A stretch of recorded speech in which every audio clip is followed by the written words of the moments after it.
they won both the popular vote and the electoral vote. So a landslide is expected to be a landslide. I think there's been current standing, I think 279 versus 223. So they've gone past that 270 mark. So you can see on the screen now how that impacted the Bitcoin price. As soon as that kind of went past or approached, it kind of broke new all-time highs, hit that 75k mark. It is now ranging down. I think this is an interesting thing, though. I think this ties in with the strategic reserve asset point, just in terms of the fiscal debt problem.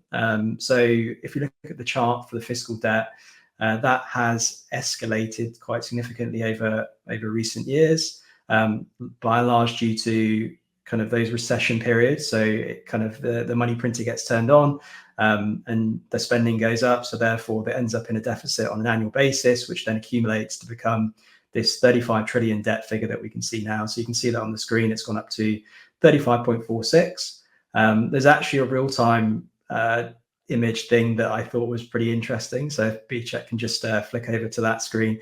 If you've got epilepsy or anything, look away now because it's pretty bright. But there's this is an epileptic nightmare. What are we looking at here, Sam? And just explain it for the people who are not watching. So this is a US debt clock. It's literally accumulating. I think if you look at the overall total finger in the top left-hand corner, that's accumulating about 1 million additional debt every few seconds, which would give me PTSD. But yeah, ultimately it breaks it down by the different segments, so you can kind of see how things are flowing in real time. I don't know if it's like a real-time feed or whether it's just projections that are updated in between when it does get that real-time information. But it's pretty interesting just to see that kind of almost snowball. And I think that leads to the question, well, what's the solution? And there has been this people have alluded to having Bitcoin as a strategic reserve, and that could effectively be used to pay down that debt. So if you put Bitcoin in reserve, it becomes an asset on the Fed's balance sheet, and that can then be used as it appreciates in value. The assets on the balance sheet will effectively increase, which means that you can then maybe realize some of those increases, sell it off, and then pay down some of the debt. So we spoke about this term of inflating our way out. Ultimately, if asset prices go up and you've got those asset prices, the assets that appreciate significantly on your balance sheet, then you can effectively sell that or sort of net off some of that debt. There's actually the last Fed balance sheet that I looked at, so 2023. I don't think 2024 is going to be available for, well, at least if it's December year end, it won't be available till like mid next year or like Q2, early Q2. So I think like this, it just demonstrates that the actual assets are pretty low. I think it's probably now at about the 7 trillion mark.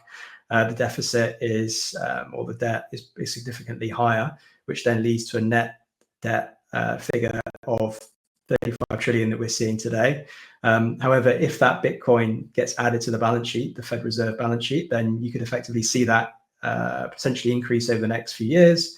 But it's not like it would definitely need to happen in conjunction with a number of other things, because if you look at how much Bitcoin the governments currently hold, like the US is the biggest holder of Bitcoin. I think CoinGecko has a chart there that shows how much each government has. The US has about 213 Bitcoin.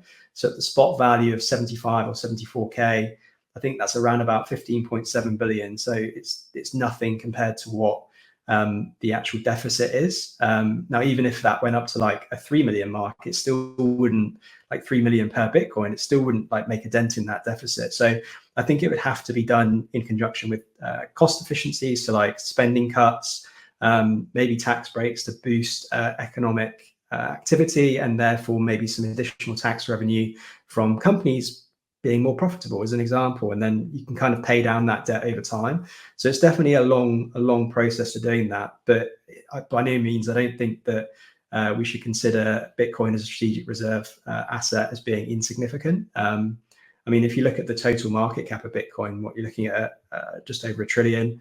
If the national debt is 35 trillion, it would have to go up significantly for you to then start paying it down. And also, I think, why would you sell an asset that's appreciating significantly over time? You'd probably want to hold on to that, maybe take out a more favorable loan against it, and then pay it down in the hopes of doing that. So there's probably ways that the government can do it, but it would have to be done in conjunction with other things.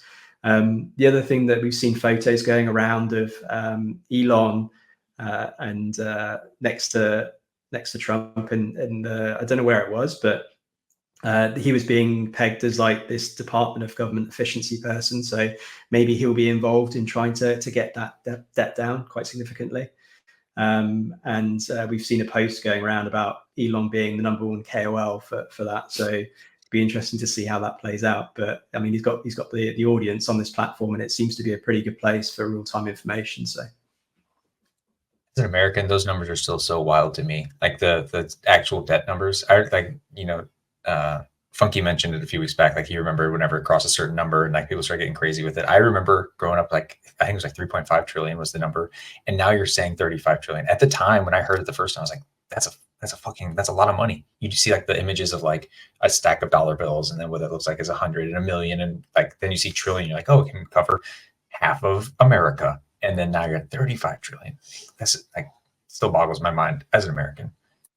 But it's crazy as well, though, because like even if they do try to inflate their way out, like the average person who doesn't own these assets that inflate, like they're going to be worse off. So it's not a solution. Like there is going to have to be some proper like spending cuts and things like that to kind of bring it down and make it and normalize it. So it's a tough one, and it'd be interesting to see if Elon does get into that position where he helps to try and improve it. But to wait and see.